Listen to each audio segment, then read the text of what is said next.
Ada metode-metode yang unik. Di sana ada pendekatan psikologis, pendekatan sosiologis, Bu Siwi misalnya gitu. Kita belajar banyak di situ. Ya Allah. Karena Nabi mengatakan mangkana yaumu khairin amsi fa warabikun. Kalau pengen jadi orang yang sukses itu harus hari ini lebih baik dibanding kemarin. Berarti dia harus berubah dong. Iya.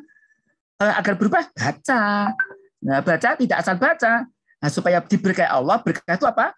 Ziyadatul khair fi syai', membawa kebaikan yang banyak itu pakai cara-cara tertentu yang diajarkan oleh Rasulullah ataupun sahabat maupun para cerdik-cerdik sesudahnya yang bersandarkan pada Quran dan hadis. Dan ini pakai contoh-contoh nyata, ilmuwan seperti adik-adik ini di Bayu nih ya, wah udah hebat ya. Saya masih dokter umum di Bayu udah melanglang ya. Ya hebat sekali ya karena bapaknya, ibunya masanya jauh di atas orang rata-rata. Prof. Hardianto, Prof. Baliar itu kan orang profesor yang baik hati semua, yang hebat ya, visinya jauh. Jadi Dr. Bayu di ULAN ini disiapkan jauh dia hadapan ya, orang biasa ya, masih muda ada PhD ya, ini tinggal satu langkah profesor yang ngejar lagi. Nah, agar kita sehat banyak cara. Ini Dr. Atong sudah sangat menguasai ilmunya ini. Ingin sehat, jarang sakit, makan minum, toyib halal, olahraga tidak stres, lingkungan bersih dan indah, tidur cukup bertakwa, tinggalkan hal-hal tak perlu, hobi aktif bersosial, tembang Asperondono. Kalau ini tembang layak Maluku ya. Ini aku pengen sehat jarang sakit ya. Ini baca lagi dia kalau kita pengen sehat yang harus belajar. Dan kalau orang tuh pengen jadi orang baik, sekali tidak hanya B ya, tapi juga A atau apa? Agamanya bagus. Nah, agama bagus membuat hidup jadi berkah. Berkah itu apa? Membawa kebaikan banyak. Orang cerdas itu banyak, tapi cerdas yang membawa kebaikan banyak itu yang lebih banyak yang diharapkan ya. Diharapkan lebih banyak lagi. Tidak hanya pinter tapi bener gitu ya. Jadi bisa membawa kebaikan yang sangat-sangat banyak. Jadi orang-orang yang agamanya bagus itu diharapkan jadi orang yang apa ya? Manfaat ya, khairun nas antahum linnas. Nah, ternyata apa yang disampaikan di Bayu tadi ya. Jadi kalau kita pengen cerdas, punya ilmu ya. Ilmu ini memang harus pakai adab ya, pakai cara agama. Ya, caranya bagaimana ya? Tentu saja harus didasari melaksanakan 10S ini. Jadi apa saja tuh, yakin Allah menolong kita, setiap orang punya kelebihan masing-masing. Oh, tangannya geregel, jangan ambil mata, ya, mungkin ambil psikiater ya, dengan ilmu kemampuan yang pintar berbicara. Dokter Ayat Acong ini bisa bicara nih, pintar bicara ini, bisa ahli mata, juga psikiater bisa itu. Nah, kalau boleh 2 gelar ya, sayangnya nggak boleh 2 gelar ya. Jadi trainer, jadi coach ya. Nah itu bisa karena punya kemampuan yang lain. Pada beberapa orang itu diberi Allah, setiap orang itu punya potensi sukses. Ya. Ini syahadat ya, keyakinan. Maka Allah katakan dalam Al-Baqarah terakhir itu, ya setiap orang punya kelebihan potensi yang sangat hebat, tinggal di mana dia mengungkit, kemudian bisa terjadi eskalasi dan akselerasi kemampuan dirinya, jadi hebat sekali. Ya, supaya bisa begitu ada kunci-kuncinya di syahadatnya, sholatnya pakai sholat apa, bagaimana agar hebat kemampuannya bisa melejit itu dengan syukur dan sabar dan sebagainya. Kalau dikupas sangat panjangnya. Kita langsung masuk ke poin bahasannya. Dan ternyata salah satu hal agar kita jadi seorang ilmuwan yang baik itu memang harus pakai santun ya. Santun namanya adab, tata cara. Nah, adab kita tuh adab untuk diri sendiri, adab pada orang lain. Adab untuk diri apa? Kewajiban kita. Kalau diri kan ada 3. Sebenarnya banyak sih, tapi ini dari guru saya yang dari berbagai macam guru. Sudah saya rangkum dari guru-guru saya di Solo, di Jogja, di Nasional, dan beberapa guru yang saya tidak pernah bertemu dari tulisan-tulisan beliau di buku-buku kitab-kitabnya, termasuk yang sudah jadi rektor Al-Azharnya Pak Imam Ghazali, kita rangkum di sini. Jadinya kewajiban setiap muslim itu ada 3, paling enggak ya, diringkas ya, menjaga kesehatan jasmani rohaninya, dijaga jangan sampai rusak jasmani rohaninya, dengan cara membiasakan dan melatih diri untuk berbuat yang baik-baik, yang diridhoi Allah. Terus apa? Mencari ilmu. Wah, ini mencari ilmu. Ya kan kita kupas ya. Banyak cara, minimal pakai rumus ini 3K ya. Continue, konsentrasi, kontrol, dan BP. Baca, bertanya, baca, cocokkan, baca, cocok. Ini dari rektor Universitas Negeri Jakarta ya, atau IKIP Semarang, IKIP Jakarta waktu itu ya. Profesor Winarno namanya. Pakai rumus BC, baca, bertanya. Kalau Profesor Asdi, BC, baca, cocokkan ya. Kemudian yang jadi ini ya, ilmu-ilmu saya dapatkan di guru-guru kita ya, para guru besar yang hebat di Indonesia ini. Kemudian isi waktu luang ya, agar kita pintar dari ilmu waktu luang, perhatikan guru, taati guru, suka melihat, suka mendengar, suka meniru ya. Kemudian kemudian suka kreasi. Ya, ada banyak cara supaya kreatif, ada 12 cara ya, ada apa kreatif itu. Ya, banyak cara-cara ini. Dan yang ketiga, berusaha mencari kebutuhan sendiri dengan cara yang sah dan halal. Jadi bangga gitu ya, bangga kalau aku bisa cari sendiri ya. Meskipun enggak banyak, enggak apa-apa, syukur banyak ya. Ya sebanyak apapun tetap dikeluarkan. Apa? Al-azina yufiduna fis sarok badaro. Sedikit keluarkan, banyak apalagi keluarkan ya. Jadi ini suka menabung, jeli melihat peluang, tidak malu atau gengsi-gengsi selama halal dan tidak suka pamer. Baca terus, ilmu magang dan yang lainnya. Dan kepada guru, ini etikanya kalau belajar bagi murid ya, adik-adik sebagai residen ya, pada guru-guru, pada Dokter Bayu, Dokter Panji, Dokter Retno Kantini, ya, Dokter Agus, Dokter lain pakai Dokter Yanti, ya Dokter Panji, ya, Dokter Acong ini ya harus apa ya?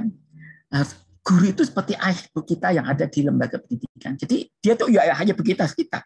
Hormat kita pada guru sama dengan hormat kita pada ibu bapak. Dan hormat pada ibu bapak harus sama dengan ibu, jangan sampai pada ibu bapaknya nyepelekan, pada gurunya takutnya minta ampun.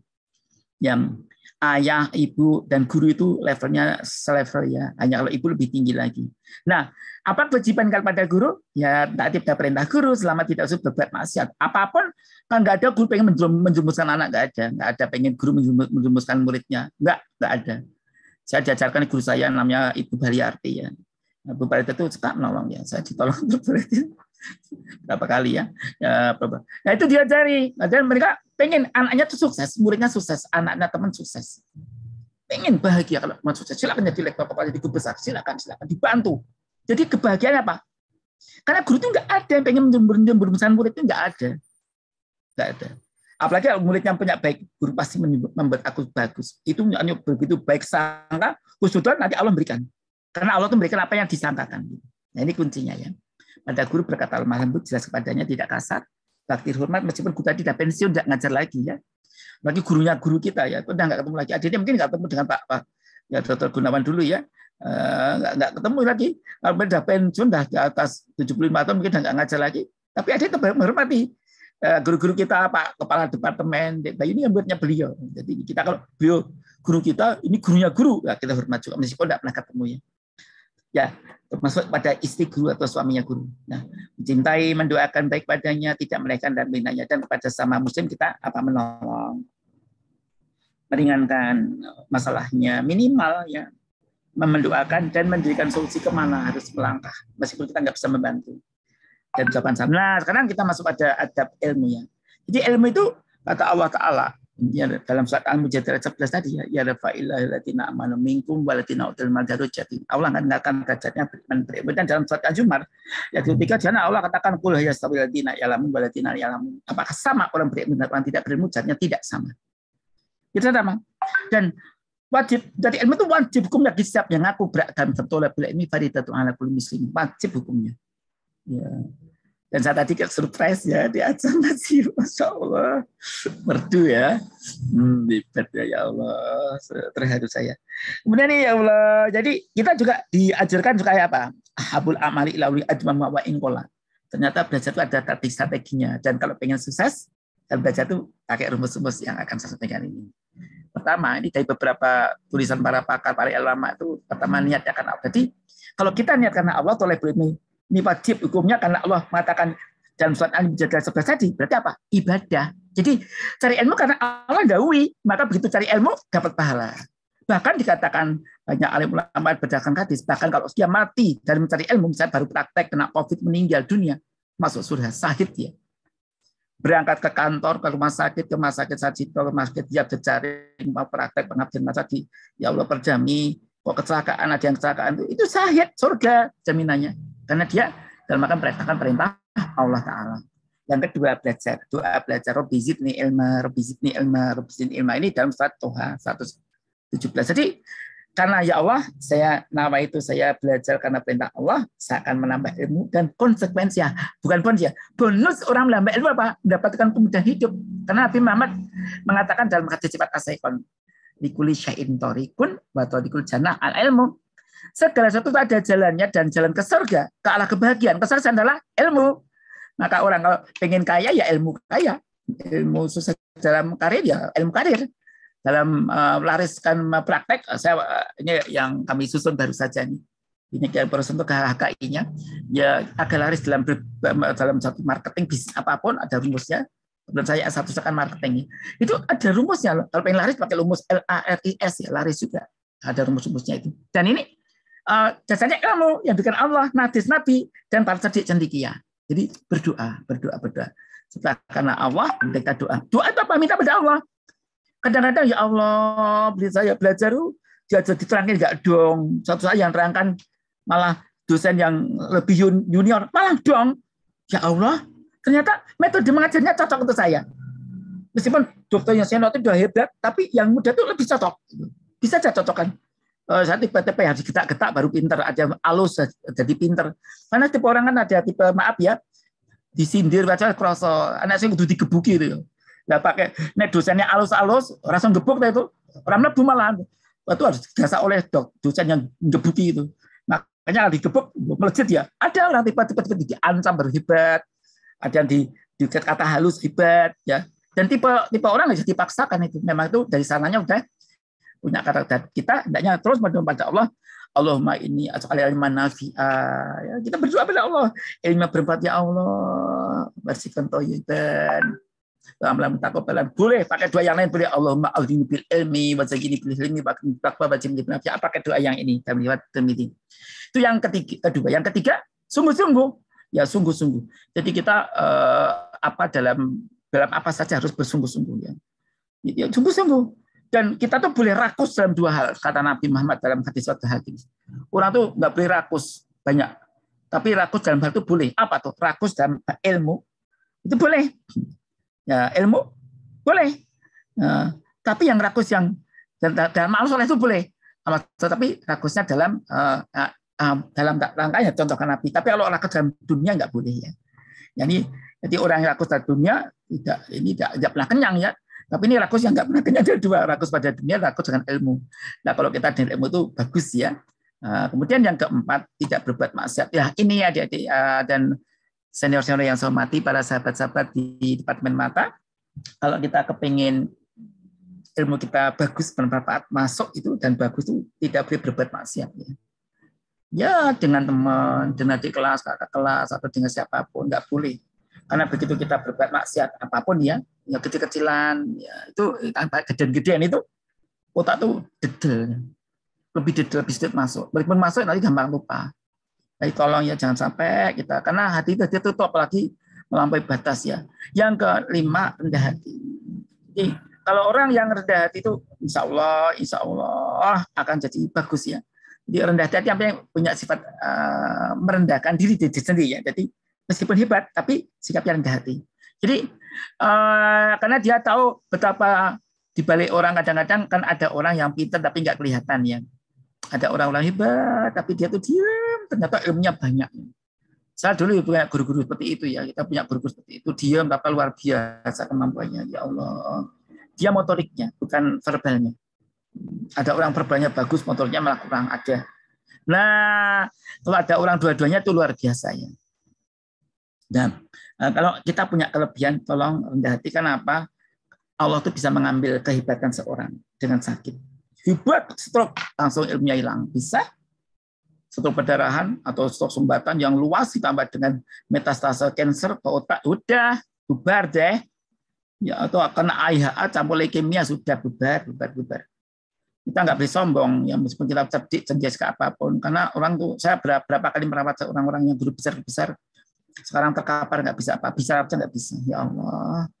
Kadang lihat nangis karena dulu dia menolong kami, ngajari kami pas disertasi, saya diajari nulis yang bagus, yang gimana ya Allah. Sekarang terkapar nggak bisa, nggak berdaya. Ya Allah, hebat padahal suami hebat, profesor semua hebat, tapi terkapar nggak bisa berjatuh, nggak bisa ngomong, nggak bisa bergerak aktif lagi. Nah kita nggak tahu nasib kita loh ya. Adik-adik sepintar apapun, sahabat-sahabat sepintar apapun, kita rendah hati. Dengan rendah hati Allah akan sayang gitu.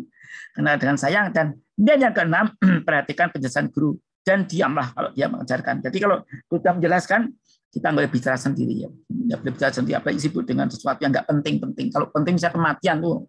Suatu gawat bisa mematikan boleh ya. Tapi kalau nggak penting cuma jawab BA yang nggak penting-penting nanti dulu ya. Tidak penting perhatikan guru.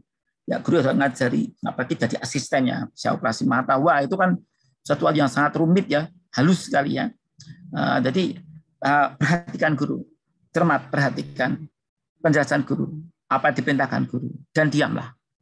Tidak disambi hal yang lain. Karena dan ini bagaimana Allah berfirman dalam surat Al-Araf ya. Ayat 7, kalau mau khotbah bisa jadi diperintahkan hai bila diperintahkan Allah dengarkan baik-baik, perhatikan ya. Jadi kita diperintahkan Allah untuk tahu perhatikan diam dan diam. Kemudian yang ketujuh yang terakhir, nah nanti prakteknya di belakangnya ya. Yaitu pahami, hafalkan, sebarkan. Ini prinsip ya. Jadi kalau kita lihat dalam hadis Tirmidzi ini, semoga Allah memberikan cahaya kepada wajah orang yang mendengarkan perkataanku, kata Nabi ya. Ya kemudian ia memahaminya. Jadi dibaca, perhatikan, dengarkan, amati, pahami, hafalkan, satu pahami, memahami, kemudian hafalkan, sebarkan. Ya, ini perintah Allah Ta'ala.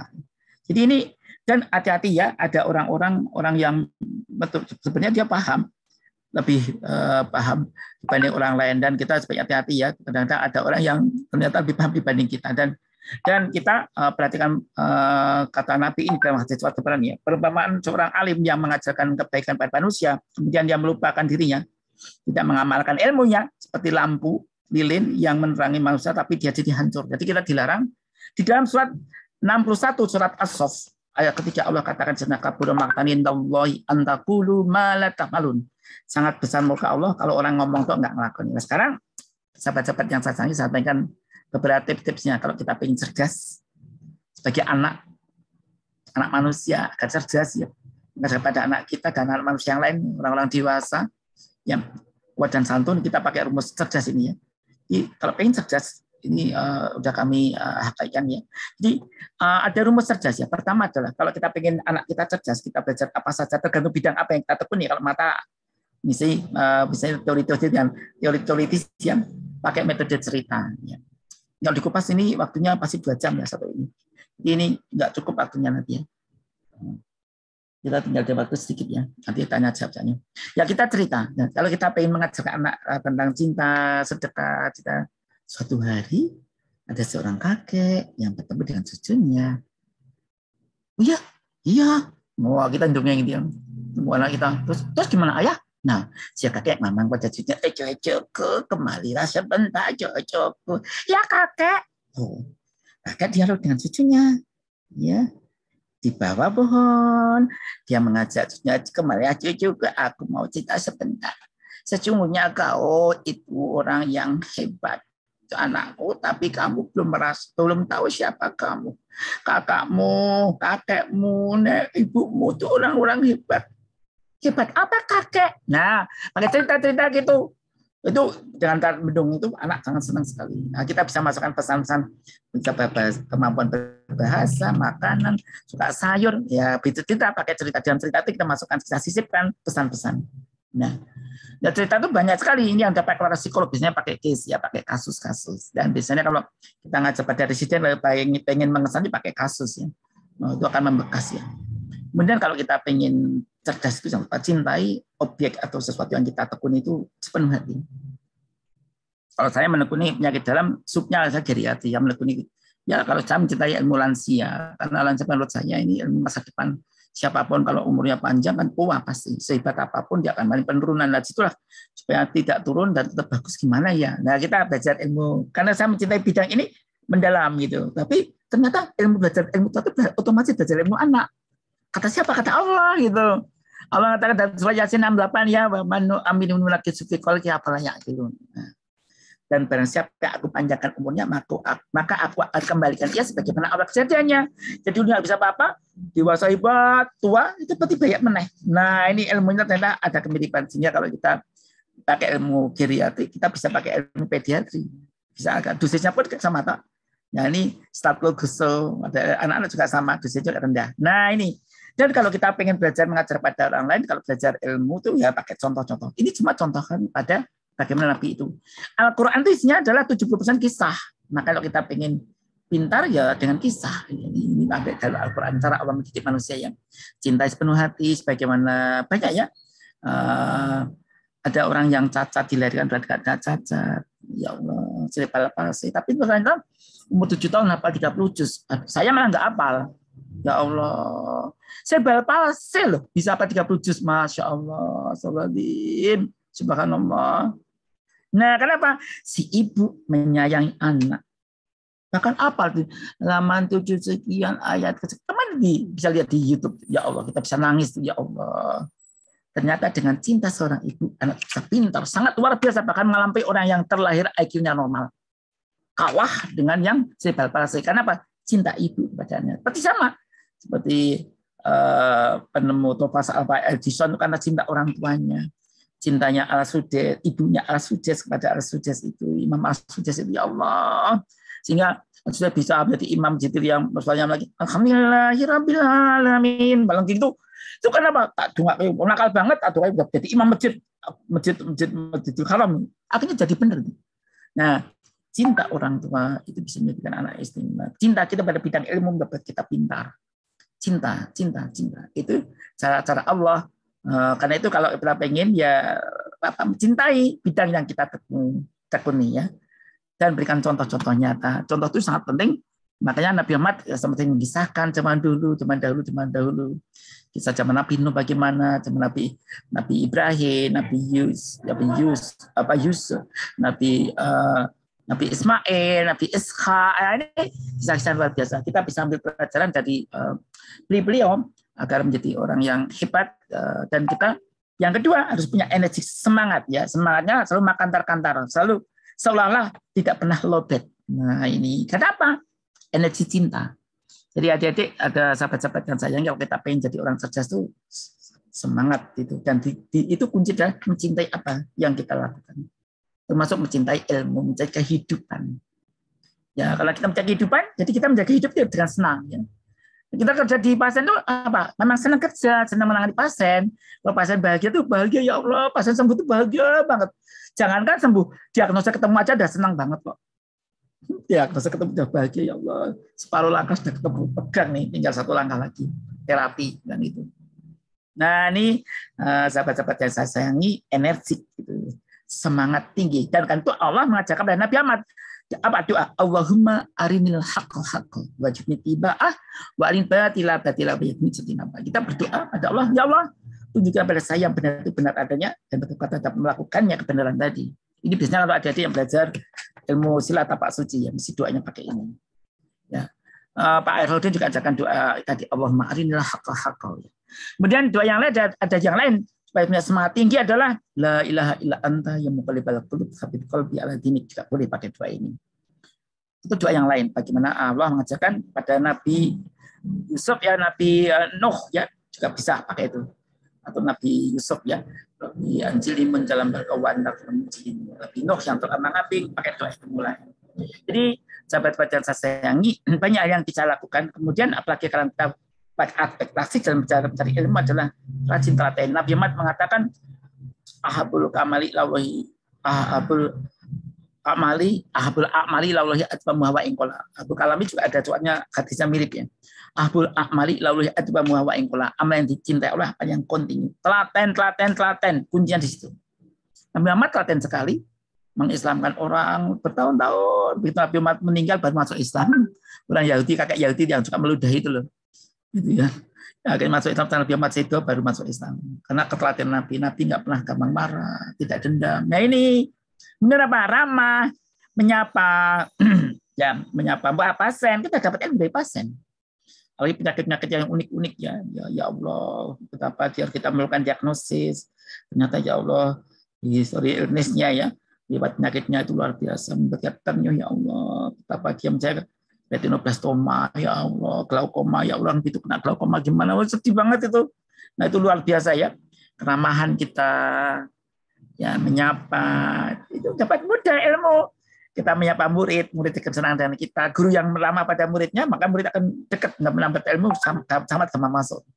Saya kira Di Bayu sama Di Acom ini masuk orang-orang yang ramah ya, yang suka menyapa. Ya. Kemudian rapi itu penting banget ya. Kalau kita lihat di Jepang ini rapinya seton. Di dalam quality control itu kan semangat dari 5S ya.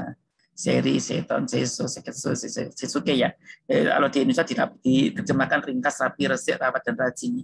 Ini satu kita ternyata rapi menutup file-file kita. Jadi kalau kita membuat ringkasan ya, saya juga membuat ringkasan ini setiap hari masih membuat ringkasan terus nih. Tadi juga pas ngisi di MKFN tadi ya kita buat ringkasan. Maaf ya nih, bukan apa-apa, cuma saya juga masih belajar terus ya.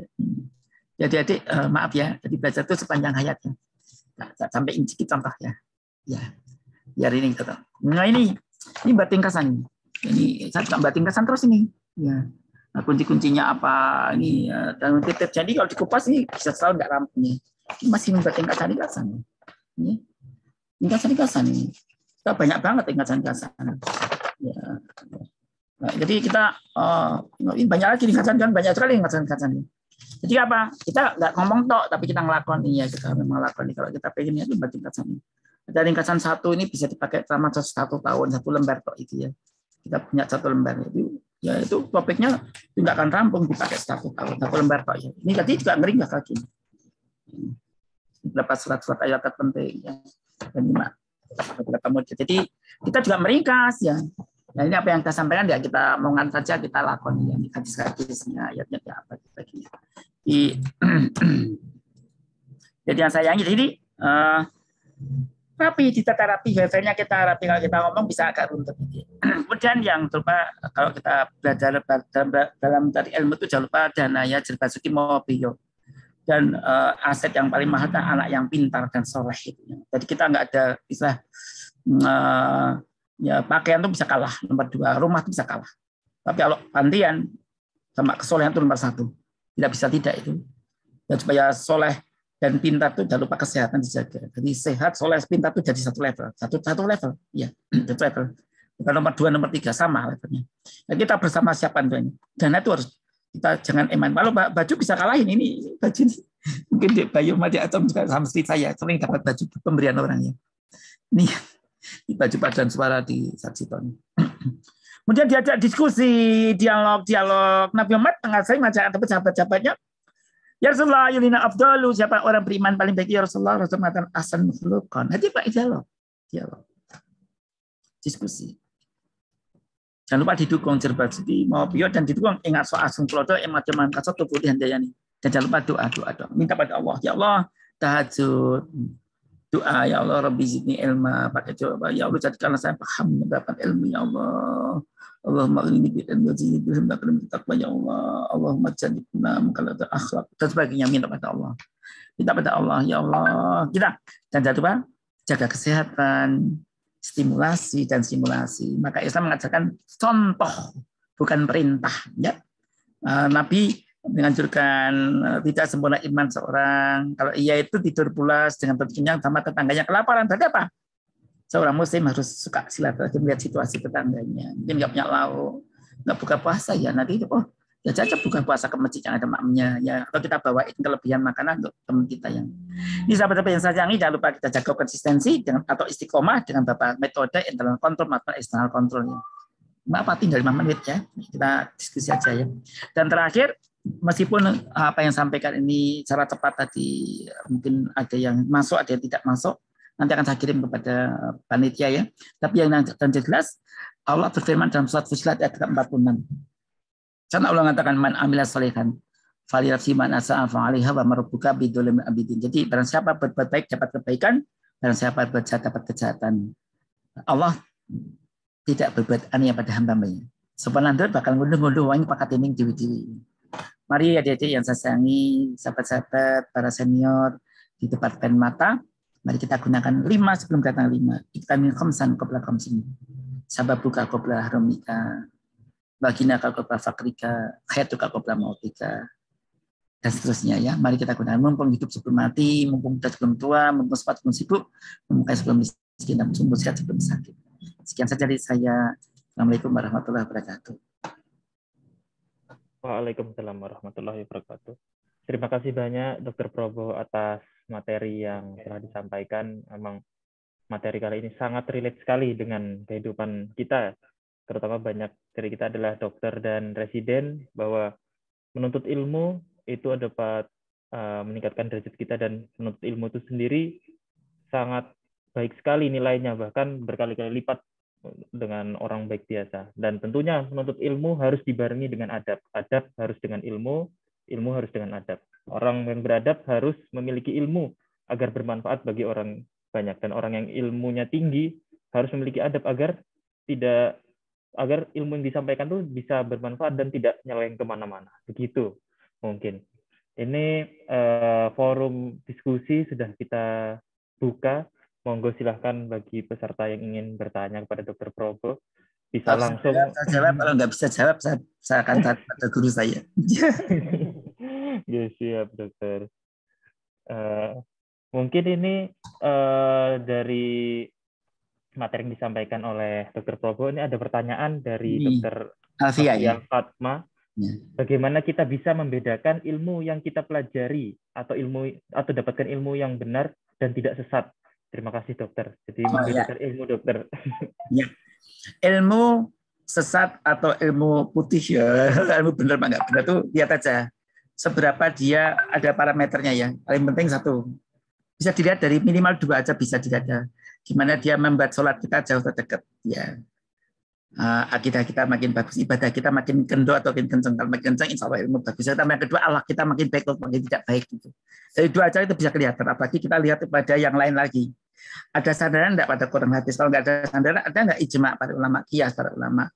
Ada enggak? Tapi kalau enggak ada yang setipe dan itu ada enggak oleh para pendahulu kita? Kalau memperbaiki agama kita, maka kalau mencari ilmu, kalau kita takut salah itu, satu niatnya apa dulu gitu ya. Ilmu ini misalnya apa? Cangkok organ, ya. Cangkok organ, kita jangan memutus sendiri, kita searching aja pendapat putusan MUI. Kita cangkok mata, organ kornea itu boleh ya. Dan diniatnya apa? Semoga dengan mata saya aja mati seperti guru saya, salah satu guru saya namanya Prof. Ibu Ciptanini Utaryo, kan itu pasien sampai meninggal yang ngerawat saya, itu dia pimpinan BK3S, tokoh wanita istimewa di Yogyakarta, kemudian waktu meninggal mungkin diambil korneanya, dia dicangkokkan oleh dia sudah meninggal, tapi matanya korneanya masih berfungsi, masih melanjutkan amal soleh yang lain. Nah, perkara mau dipakai untuk yang nggak benar itu lain urusan, karena niatnya baik. Begitu niatnya baik, Allah berikan bagi niatnya. Jadi pada di Alfia Fatma, kalau ilmu yang baik itu yang bisa meningkatkan paling nggak ketakwaan kita atau ibadah kita atau akhlak kita atau akhlak kita. Jadi kalau ilmu tadi bisa membuat akhlak kita makin bagus, tak bagi dan ibadah kita bagus, itu jadi Pak menjadi bagus. Itu.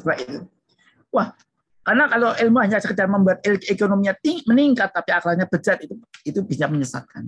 Itu paling mudah membedaknya pakai itu. Itu ya di Alfia Fatma wallahu a'lam.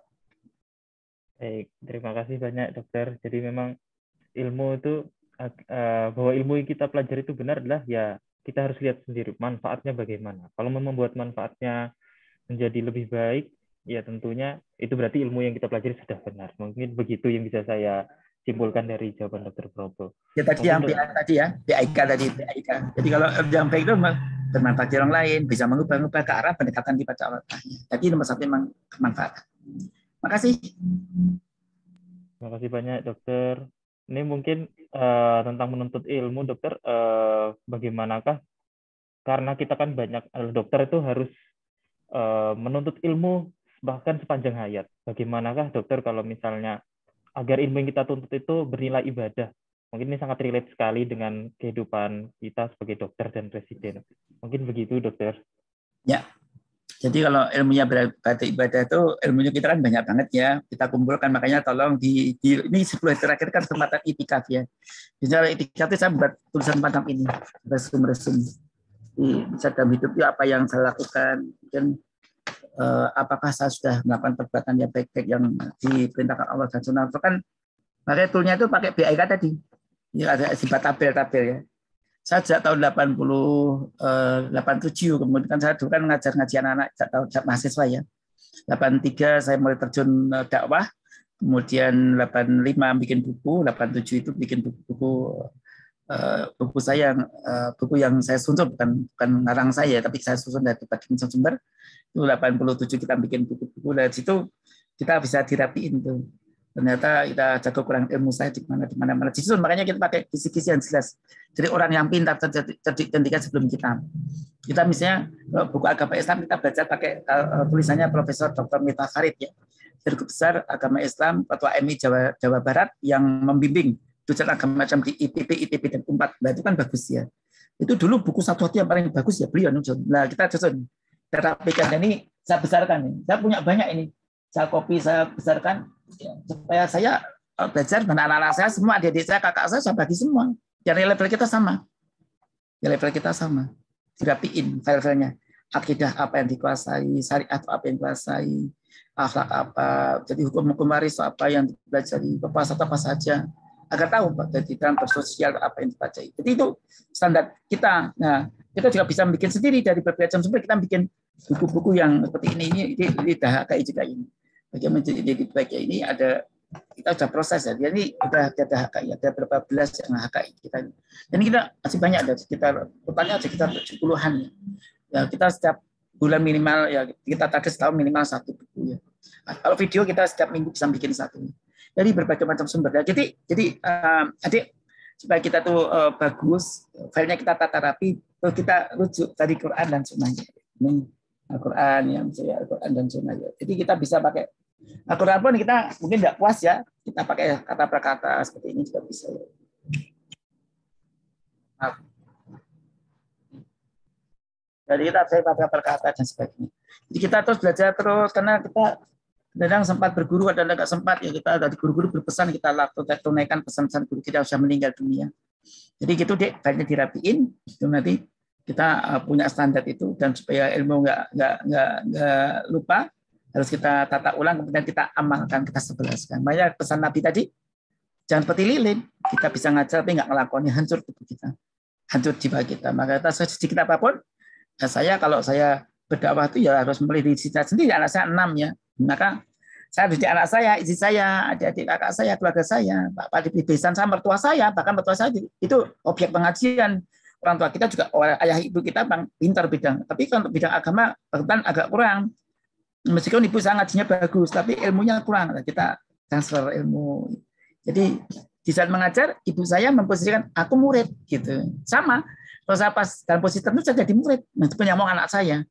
Jadi kita bisa berubah posisi. Di saat ini saya jadi guru, saat lain saya jadi teman, saat lain jadi murid. Dan biasa seperti itu.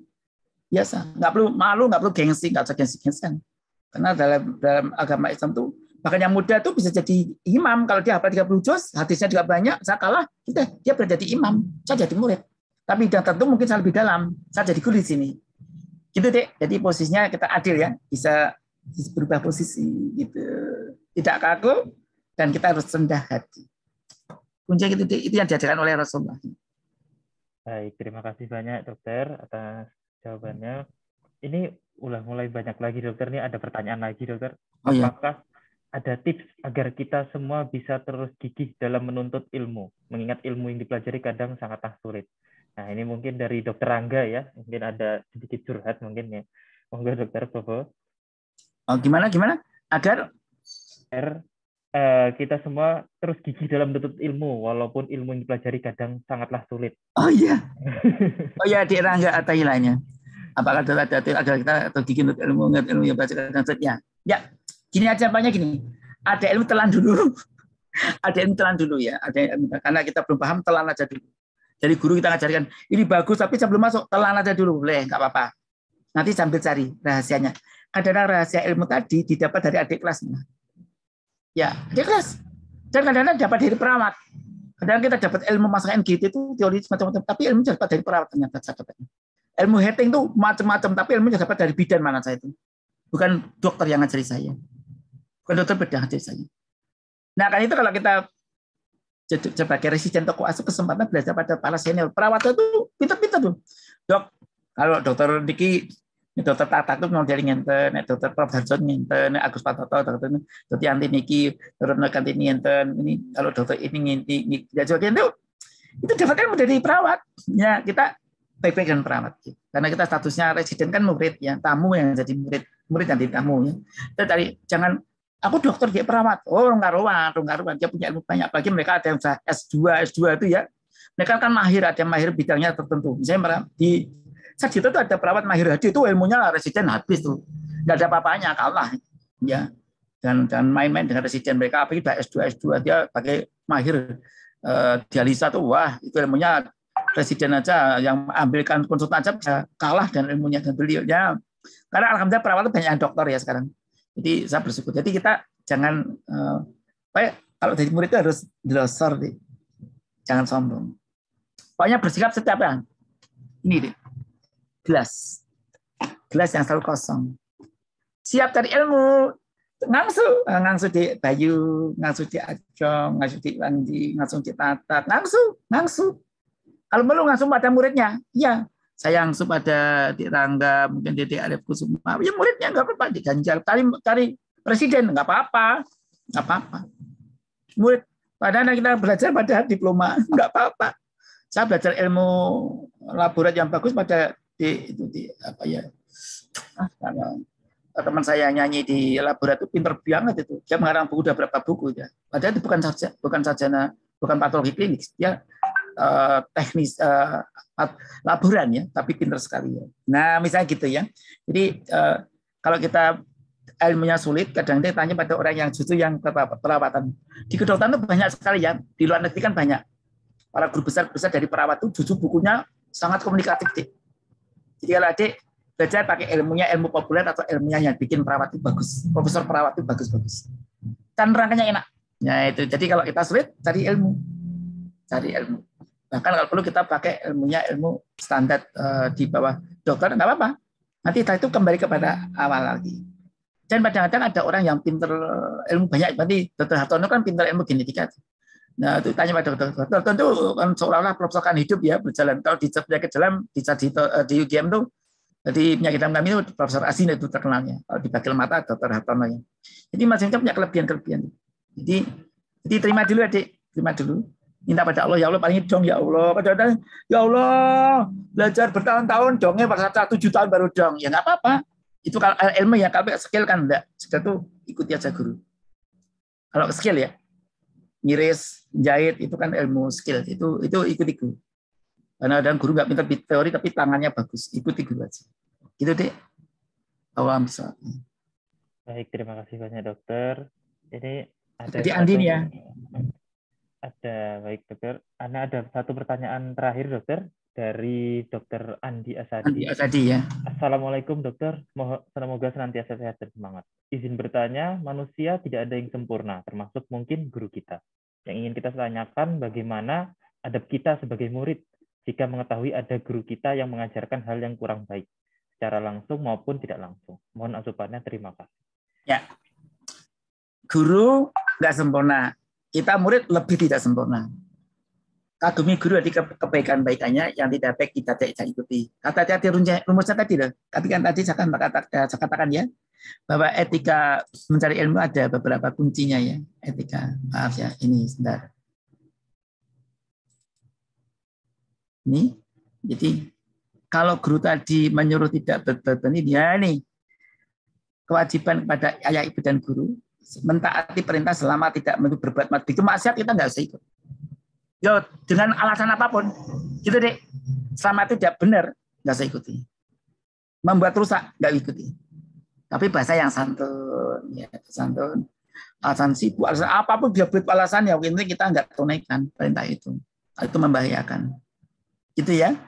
Tapi kalau guru tadi menurut ilmu kita jelek, menurut evidence based jelek saat ini, tapi ternyata butuh visioner. Dia pikirnya bijak, maju dibanding orang biasa, mungkin guru kita malah benar. Yang mungkin kita ini kesalahan. Misalnya kompres, panas. Pakai apa? Dulu kan air dingin ya. Ternyata dibantah setelah bertahun, sudah puluhan tahun, akhirnya yang bagus saya kompres air hangat. Nah, sudah. Ini berapa puluh profesor yang berbuat pendapat salah semua. Padahal yang malah mengompres air biasa, malah ternyata suhunya turun dan tidak perlu membuat energi yang dipakai itu lebih banyak. Nah, ternyata kan benar. Tapi dia dimusuhi orang ini.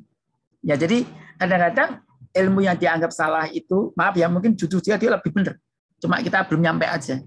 Ya, maka dari itu kita pakai evidence based medicine. Evidence based bukan segala-galanya loh ya. Bukan segala-galanya. Ya, dulu kan saya tadi katakan kompres panas pakai air dingin, akhirnya setelah puluhan tahun jadi air panas, air hangat biasa. Ini kan jadi aneh ya.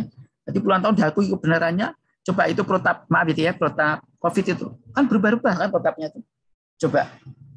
Dicoba karena COVID-19 baru tahun 19 ya akhir. Kemudian ternyata protapnya itu saya punya pedoman tuh beda-beda tuh. Coba, beda-beda. Nah, mungkin itu salah nih. Loh, salah ternyata benar. Dia pakai ilmu yang lain yang di dalam protap itu yang dipakai PDSPI, dokter paru, dokter dalam, dokter anak itu membuat kesepakatan dari WHO atau Indonesia. Dia punya rujukan berbeda. Ternyata benar dia. Bisa saja satu orang bisa ngalahin 100.000 dokter bisa. Karena itulah kita ikut kata Nabi, alimun yuntafa'u bil ilmi khairum min nafi'in. Ilmu yang satu bisa ngalahkan 1.000 bahkan mungkin jutaan orang dengan satu dan itu. Gitu deh.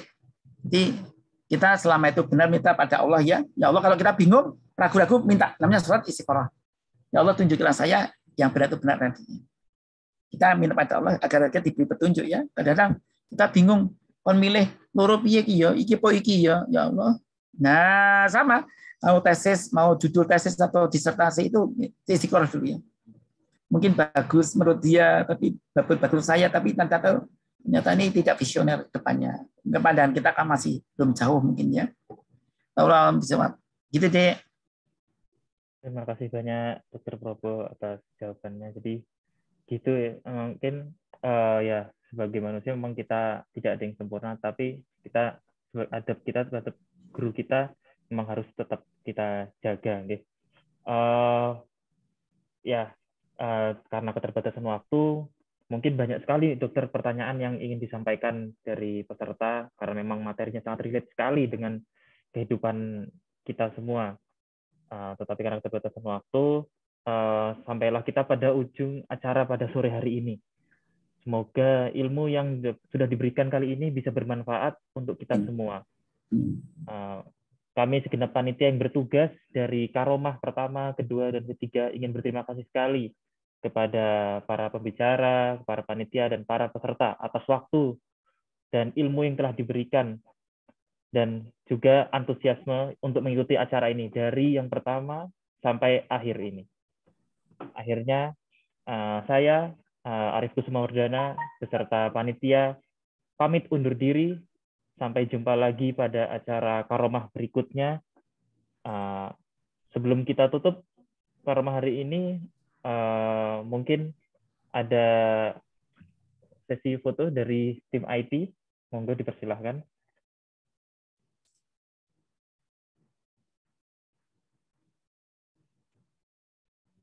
Kepada para peserta, mungkin berkenan untuk membuka kamera, karena ini adalah sesi Karomah yang terakhir, dokter. Jadi ada 3 sesi. Ini adalah sesi yang terakhir. Jadi kita akan dokumentasikan.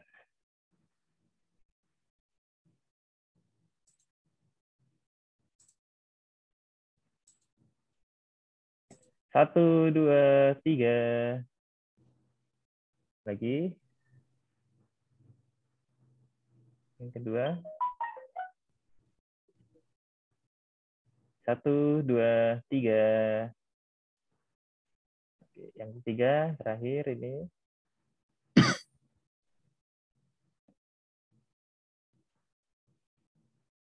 Satu, dua, tiga. Makasih. Terima kasih banyak Dokter Probo atas waktu dan kesempatannya. Terima kasih banyak kepada para panitia dan peserta. Kurang lebihnya mohon maaf. Wassalamualaikum warahmatullahi wabarakatuh. Waalaikumsalam warahmatullahi wabarakatuh. Pamitan ya, saya mau tugas yang lain. Ya, Cong, sukses selalu. Terima kasih banyak Dokter Probo. Sami-sami. Dokter Probo. Sami. Sami. Salam warahmatullahi wabarakatuh.